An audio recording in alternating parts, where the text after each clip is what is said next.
Hello guys, welcome back to our YouTube channel. आज हम BA first semester Vardhman Mahaveer खुला विश्वविद्यालय कोटा के हिंदी पद्य भाग एक प्राचीन एवं मध्यकालीन काव्य के अंतर्गत वीएमओयू में पूछे गए इकाई 4 कबीर का काव्य से संबंधित महत्वपूर्ण दीर्घ उत्तरीय प्रश्नों का अध्ययन करने जा रहे हैं। तो चलिए शुरू करते हैं।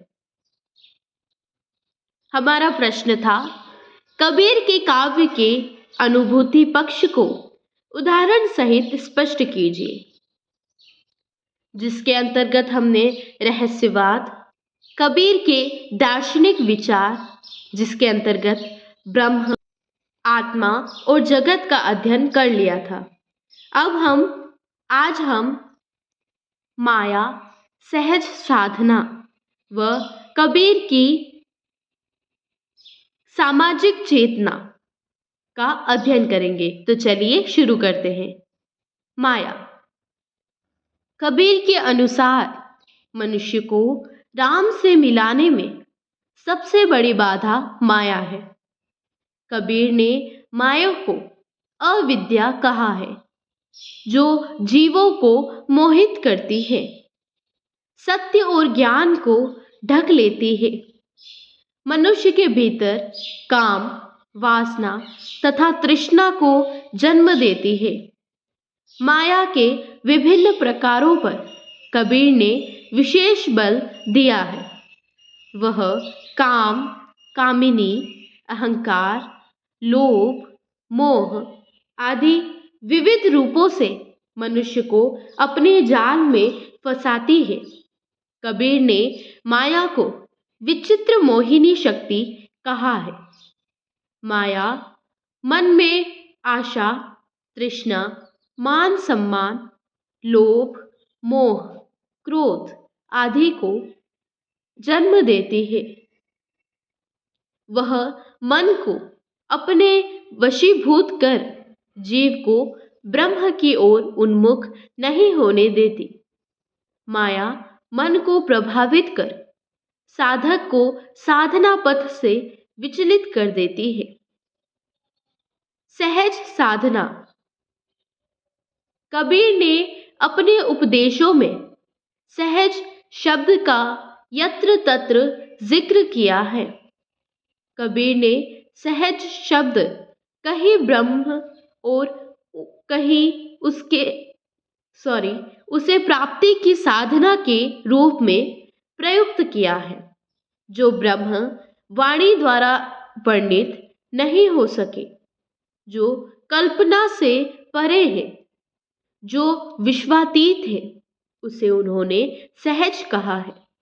यही सहज भाव अंतरात्मा के रूप में विद्यमान है।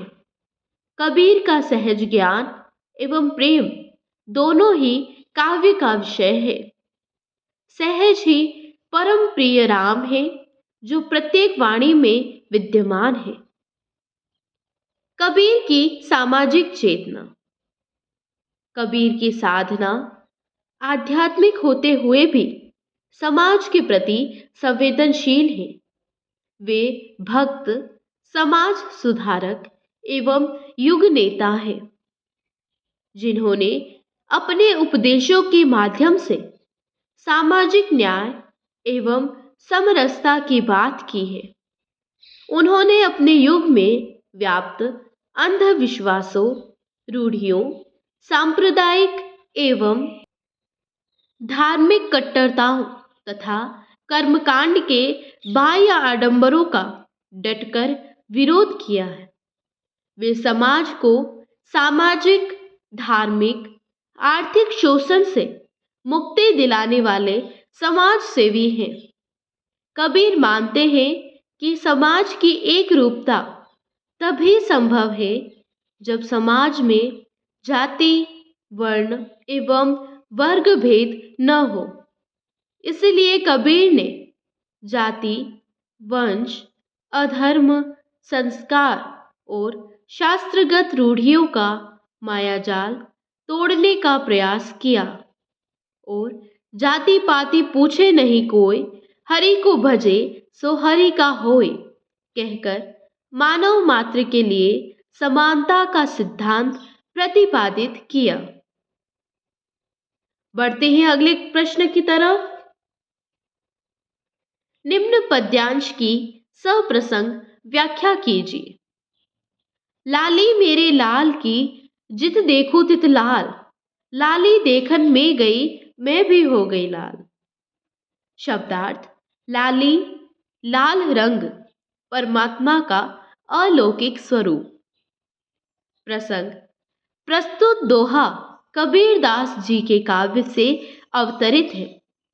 कबीरदास जी का मानना है कि जीवात्मा जब सहज समाधि की अवस्था को प्राप्त कर लेती है तब उसे सब कुछ प्रभुमय प्रतीत होता है। व्याख्या: कवि कहता है कि मेरे परमात्मा का स्वरूप लालिमामय अर्थात अलौकिक और प्रेममय है।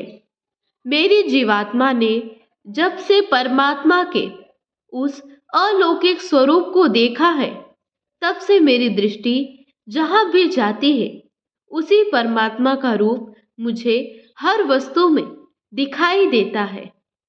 यह अवस्था मुझे सहज समाधि से प्राप्त हुई है। मुझे परमात्मा के उस अनुपम स्वरूप को देखने की अभिलाषा थी और जब मैंने उसे देखा तो मैं भी परमात्मामय हो गई अर्थात जीवात्मा और परमात्मा में एकात्म भाव स्थापित हो गया। विशेष: कबीर ने परमात्मा की अलौकिकता का मनोहर चित्रण किया है। कबीर का शब्द चयन अद्भुत है। केवल लाल शब्द प्रयुक्त कर कवि ने आत्मा और परमात्मा की अद्वैत अवस्था का प्रशंसनीय चित्र उकेरा है। प्रस्तुत साखी में अनुप्रास अलंकार तथा दोहा छंद प्रयुक्त हुआ है। कबीर की इस साखी में खड़ी बोली के दर्शन होते हैं।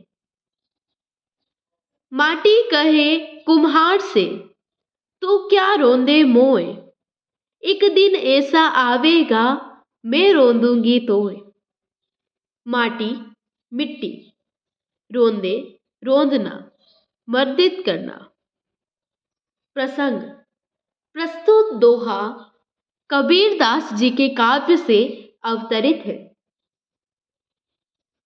यह नीति परक दोहा है। मिट्टी का रूपक प्रस्तुत कर इस पद में कबीर ने मानव जीवन की क्षणभंगुरता का चित्रण किया है। कबीरदास कहते हैं कि मिट्टी कुम्हार से कहती है, हे कुम्हार, सांसारिकता के वशीभूत होकर तू मुझे तुच्छ मिट्टी मात्र समझकर मत रोंद। एक दिन जब तुझे मृत्यु आएगी उस दिन मैं तेरे शरीर को उसी तरह मर्दित करूंगी जैसे तू मुझे बर्तन बनाने के लिए मर्दित करता है। अर्थात मरते ही तेरा शरीर मिट्टी बनकर मुझ में ही मिल जाएगा। मानव शरीर पंच तत्व पृथ्वी, जल, तेज, वायु और आकाश से बना है। मृत्यु होते ही मानव शरीर का मिट्टी वाला अंश क्षिति अर्थात धरती में मिल जाता है।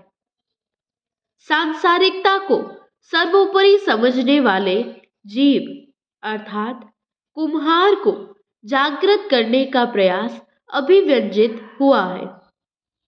प्रस्तुत साखी में रूपक, वक्रोक्ति एवं अन्योक्ति अलंकारों का सुंदर प्रयोग हुआ है। दोहा छंद है। Thank you guys.